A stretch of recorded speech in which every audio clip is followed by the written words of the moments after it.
السلام علیکم ورحمۃ اللہ وبرکاتہ۔ دوستو، آج کی اس ویڈیو میں ہم حضرت سلیمان فارسی رضی اللہ تعالی عنہ کی زندگی کے بارے میں چند اہم ترین حقائق سے آپ کو آگاہ کریں گے کہ آپ نے اسلام میں آنے کے لیے کن مشکلات کا سامنا کیا، آپ کا دائرہ اسلام میں داخلی کا سفر کس طرح شروع ہوا اور کن رنجش و آزمائش سے گزر کر آپ وہاں تک پہنچے۔ حضرت ابن عباس رضی اللہ تعالی عنہ سے روایت ہے کہ حضرت سلیمان فارسی رضی اللہ تعالی عنہ اپنی زندگی کی کہانی اپنی زبانی سناتے ہوئے کہتے ہیں کہ ہم مجوسی لوگ تھے۔ مجوسی سے مراد وہ لوگ کہ جو آگ کی پرستش کرتے ہوں، آگ کو اپنا خدا مانتے ہوں۔ فرماتے ہیں کہ ایک دن میں اپنے گھر سے کسی کام کے عوض نکلا، راستے میں گرجا گھر آیا، وہاں پر عیسائیوں کی دعا ہو رہی تھی۔ فرمایا ان کی دعا سن کر میرے دل میں ایسی کپکپاہٹ طاری ہوگی کہ میرے دل نے مجھے اس بات کی یقین کرنے پر مجبور کر دیا کہ کوئی تو ہے جو نظام ہستی چلا رہا ہے۔ یہ سب کچھ آگ کے بس کی بات نہیں، اور آگ لائق پرستش تو بالکل بھی نہیں۔ فرماتے ہیں میں جب گھر آیا، میرے گھر والوں کو اس بات کا علم ہوا، وہ دن تھا کہ میرے اوپر رنجش و آزمائش کا وقت شروع ہو گیا۔ فرماتے ہیں کہ اس دن کے بعد میرے گھر والوں نے میرے ہاتھ پاؤں میں بیڑیاں ڈال کر مجھے ایک کمرے میں بند کر ڈالا۔ مجھے کسی طرح وہاں سے نکلنا تھا کیونکہ میرے اندر اب دین حق کو جاننے کی آگ لگ چکی تھی۔ فرماتے ہیں کسی طرح میں نے عیسائیوں سے تعلق بنایا۔ میں نے ان سے کہا کہ اگر کوئی قافلہ شام کی طرف جائے تو مجھے اپنے ساتھ لے چلنا۔ فرماتے ہیں میں کسی طرح شام پہنچا، وہاں پر میں نے ایک پادری کے ہاں رہائش اختیار کی، ان سے کہا کہ مجھے دین سکھائیں۔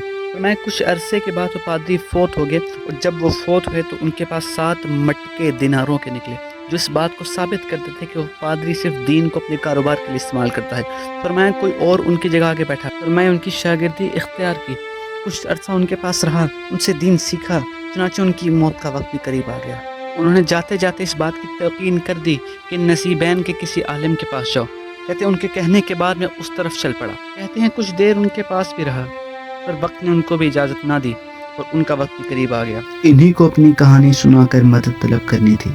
آپ نے انہیں اپنی سرگزشت سنائی اور کہا کہ آپ بتائے کہاں جاؤں، کس سے ملوں، کون گلے لگائے گا، دیر ہو گئی، تھک گیا ہوں، مطلوب نہ مل سکا۔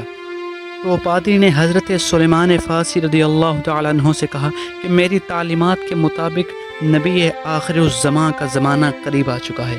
فرمایا سرزمین عرب میں ان کا ظہور ہوگا، ان کا دین ابراہیمی ہوگا، اور وہ کسی نخلستانی علاقے کی طرف ہجرت کریں گے، یعنی کہ کھجوروں کے علاقے کی طرف ہجرت کریں گے۔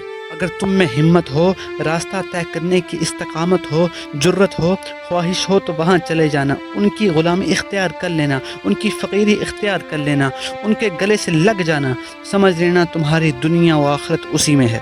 اس پادری نے سیدنا سلیمان فارسی رضی اللہ تعالی عنہ کو 4 نصیحتیں فرمائیں۔ فرمایا 4 نشانیاں اگر کسی شخص میں دیکھو تو سمجھ جانا کہ وہی اللہ کے آخری نبی ہیں۔ فرمایا وہ صدقے کا مال کبھی نہیں کھائیں گے، وہ ہدیہ تحفہ قبول کر لیں گے، اور وہ کسی نخلستانی علاقے کی طرف ہجرت فرمائیں گے۔ اور آخری نشانی یہ، بس کہ یہی وہ نشانی ہے جو نبی آخر الزمان کی سب سے بڑی نشانی ہے۔ فرمایا ان کی دونوں پیشانیوں کے درمیان نبوت ہوگی۔ فرمایا اگر یہ مہر نبوت کو دیکھ لو تو یہی وہ نبی آخر الزمان ہوں گے، وہی اللہ کے آخری نبی ہوں گے، اور ان کا دین ہی دین آخر ہوگا۔ فرماتے ہیں کہ میں ابھی اس الجھن کا شکار تھا کہ کس طرح عرب جایا جائے کہ ایک اتفاق سے قافلہ ملا جو کہ عرب ہی کی طرف جا رہا تھا۔ فرماتے ہیں میرے پاس اس وقت تک کافی بھیڑ بکریاں جمع ہو چکی تھیں۔ میں نے ان سے کہا کہ مجھ سے بھیڑ بکریاں لے لو، اس کے عوض مجھے عرب لے چلو۔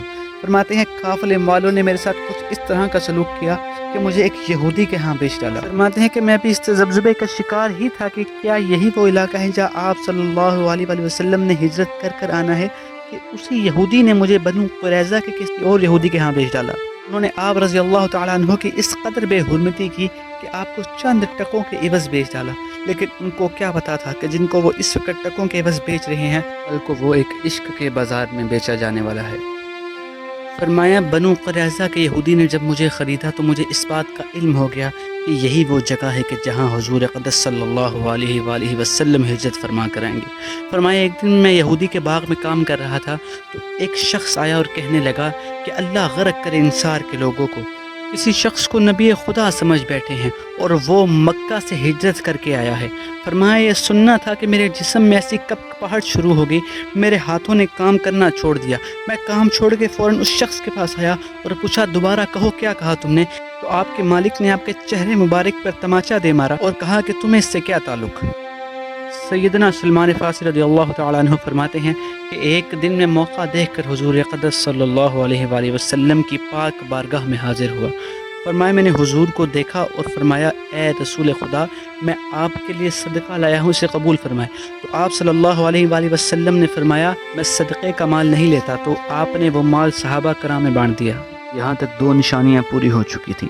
ایک دفعہ آپ رضی اللہ تعالیٰ عنہ حضور کی پاک بارگاہ میں تحفہ لے کر پیش ہوئے اور فرمایا نبی خدا یہ تحفہ قبول فرمائے، تو آپ صلی اللہ علیہ وآلہ وسلم نے تحفہ قبول فرمایا، اور یہاں تک 3 نشانیاں پوری ہو چکی تھیں۔ فرمایا اب صرف مہر نبوت کی زیارت رہ چکی تھی۔ فرمایا ایک دن جنت البقیع میں کسی جنازے کے ساتھ میں حضور کے ساتھ موجود تھا۔ فرمایا وہاں پر موقع پاتے ہی میں حضور کی پشت مبارک کے پاس آ گیا اور موقع دیکھتے ہی سوچا کہ حضور کی مہر نبوت کی زیارت کروں گا۔ فرماتے ہیں میرے اس رویے کو دیکھ کر حضور اقدس صلی اللہ علیہ وآلہ وسلم نے اپنی مہر نبوت سے چادر ہٹائی، میں نے مہر نبوت کو دیکھا، اس کا بوسہ لیا، اور پھر آپ صلی اللہ علیہ وآلہ وسلم کے کہنے پر میں آپ کے سامنے آ گیا اور حضور اقدس صلی اللہ علیہ وآلہ وسلم نے مجھے کلمہ شہادت پڑھایا اور میں دارِ اسلام میں داخل ہو گیا۔ یہ تو ابھی واقعہ تھا کہ آپ کے اسلام میں داخلی کا، لیکن ابھی آپ ایک یہودی کے ہاں غلام ہیں۔ آپ نے اس کی غلامی سے کیسے نجات پائی؟ آپ نے اپنی آگے کی مشکلات کو کیسے حل فرمایا؟ اور پھر کس طرح آپ نے 250 سال عمر پا کے حضور اقدس صلی اللہ علیہ وآلہ وسلم کے سب سے طویل عمر صحابہ بنے؟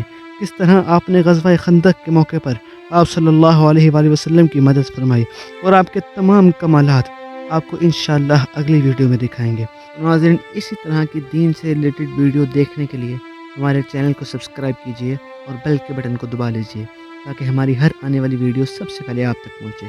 آخر میں اپنے بھائی کو اپنی تمام دعاؤں میں یاد رکھنا اور حضور اقدس صلی اللہ علیہ وآلہ وسلم کی پاک ذات کے اوپر 3 مرتبہ درود شریف بھیج دینا۔ اللہ حافظ۔